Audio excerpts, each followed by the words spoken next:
দিশানি আছে? দিশানি তো ঘুমাচ্ছে। কি বেলা 8টা বাজে, ও এখনো পড়ে পড়ে ঘুমোচ্ছে?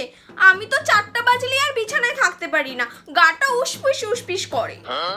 কি আর বলবো, তুই তোর মায়ের কষ্ট কত বুঝিস। আর আমাদের দিশানিটাকে দেখ, সারা দিন আমাকে অর্ডার দিতে থাকে।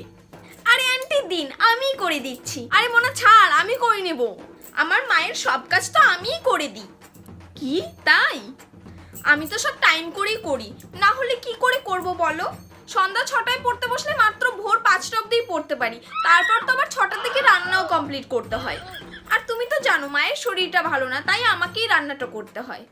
তারপর তো আবার একটা পার্ট টাইম জবও রেখেছি, সবসময় কি বাবা মার কাছে হাত পাতা যায়? তাই নিজের হাত খরচাটা নিজেই চালাই। ও মা, চা দাও। ও এখানে কি করছে? নিশ্চয়ই মায়ের কাছে আমার নামে আগুন লাগাতে এসেছে। এই দিশানি, কালকে তোর রেজাল্ট বেরোলো, কত পেয়েছিস তুই? এইবার তো আমার রেজাল্টটা খুব ভালো হয়েছে। আমি তো 90% পেয়েছি, তুই কত পেয়েছিস? ও ভালোই তো পেয়েছিস।